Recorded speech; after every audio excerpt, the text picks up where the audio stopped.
Hello, everyone, and a very good evening. It's good to be here. It has been a while, but I thank God who has kept you and preserved you. And today we celebrate His goodness and His kindness upon our lives. Karibu sana. At least we share a verse of encouragement. We share the Word of God, and perhaps somebody will be encouraged. My friend, you will be edified and you will be encouraged in the faith that we have in God.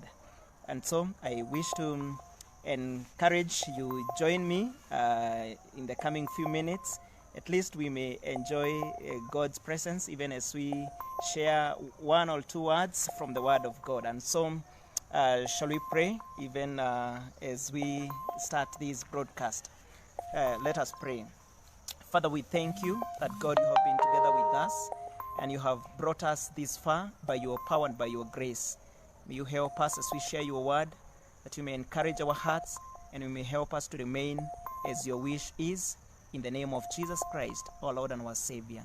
Amen. Friends, this evening I want us to think about one thing. Now, when the year started, we went to our usual places of worship. Some of us spent that evening, the New Year Kesha, in a place of worship. We joined other believers across the world, even to celebrate the coming of the New Year.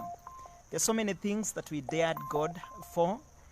We told God that we would wish this year to be full of blessings. We told God that we would wish this year to be for us to get to another level in our lives. Some of us told God that we wish to get life partners. Some of us, we told God that we wish to drive a new car. Some of us, we told God we wish to have a promotion this year. Some of us, we told God that we would wish our families to be established, or to be built where they were collapsing. We dared God so many things, and we told God that if only this year would be better than last year, we will glorify Him at the end of the year and declare His praises. We cried, we screamed, we declared so many good things that this year will be a good year. Some of us even went a step further. We did some resolutions. We sat down, wrote down a number of things, and we felt that this is what we were trusting God for this year. We wrote in our books and in our papers that we wish to achieve 1, 2, 3, 4 things by the end of this year. And then we took those pieces of paper to church. Some of us, we went to the altar holding our requests and our desires for this new year. And we told God that this is what we have presented to you, and we would wish you kindly fulfill the desires of our hearts.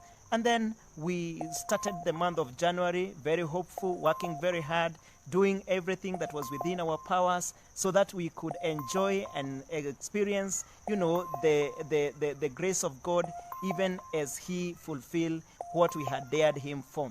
But come March, COVID came, and I now speak to us, having gone through this difficult time of COVID-19 pandemic, and most of us have felt like it is completely impossible to achieve that which we dared God for, or that which we trusted God for at the beginning of the year. Some of us, we feel that it is now possible for us to get financial freedom because we already have been sacked where we expected promotions. We cannot now repay the loans that we had borrowed before. Where we expected that we would be stable, things appear to be staggering even the more. Today we feel like a lot of those things we had trusted God for, it is like impossible for us to achieve them. And so, my friend, I speak to you knowing very well that you could be in such a situation, feeling like there's nothing you will be able to achieve this year. The fact that COVID-19 came and now it's like it shattered all your dreams. But I bring to you the word of God in the book of Hebrews chapter 13 that says that Jesus is the same yesterday, today, and forever. I wish to tell you that the kingdom of God has not been affected by this pandemic. It has not been affected by our health situation. It has not been affected by any of the things that we have been facing. The kingdom of God remains solid. It remains loaded. It remains principled. It remains the same way.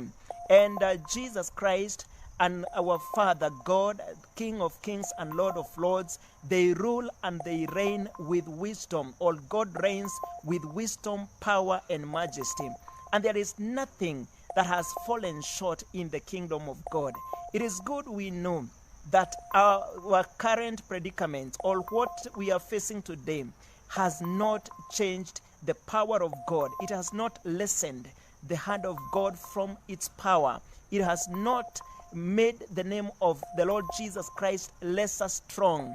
He remains the same yesterday, today, and forever. If we trusted him for finances, the world economy, everything that we are facing may have been affected, but the kingdom of God has not been affected.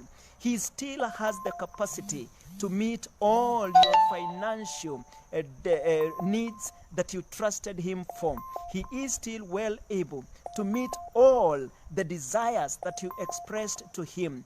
If you have always trusted him for healing, he is not overstretched like our Kenyan medical facilities.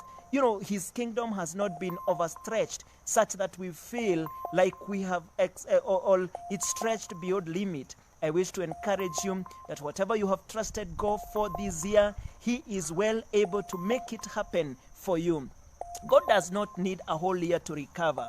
We are saying like it may take a lot of years for the Kenyan economy to recover, or the economies of the nations in the world to recover. But it is not that in the kingdom of God. He doesn't need years for you to recover. He doesn't need a lot of time for you to get back to your feet. It only calls for our faith and our solid trust in God. Brothers and sisters, be encouraged. God is on our side, and he will